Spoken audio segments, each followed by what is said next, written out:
एक बूढ़ा ब्राह्मण था। वह रोज पीपल को जल से सींचता था।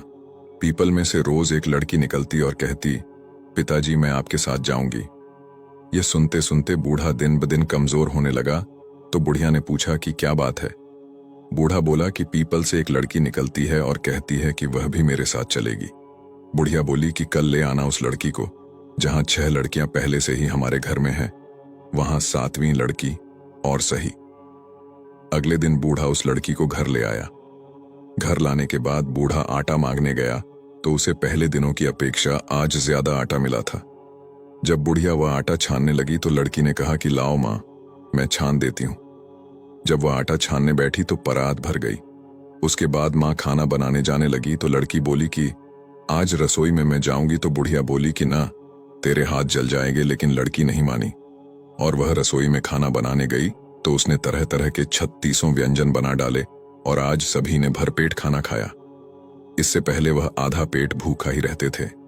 रात हुई तो बुढ़िया का भाई आया और कहने लगा कि दीदी मैं तो खाना खाऊंगा।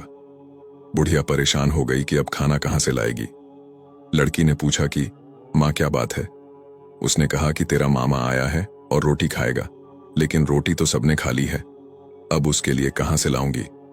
लड़की बोली कि मैं बना दूंगी और वह रसोई में गई और मामा के लिए 36 व्यंजन बना दिए।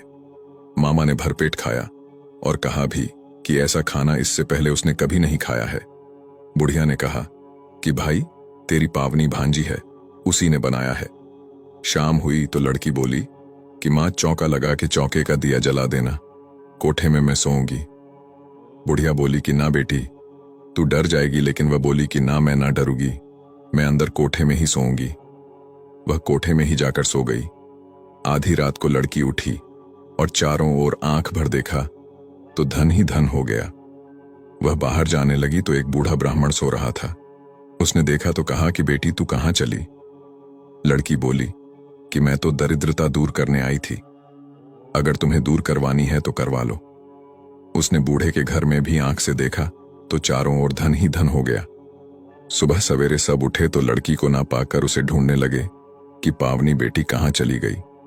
बूढ़ा ब्राह्मण बोला कि वह तो लक्ष्मी माता थी जो तुम्हारे साथ मेरी दरिद्रता भी दूर कर गई। हे लक्ष्मी माता, जैसे आपने उनकी दरिद्रता दूर की वैसे ही सबकी करना।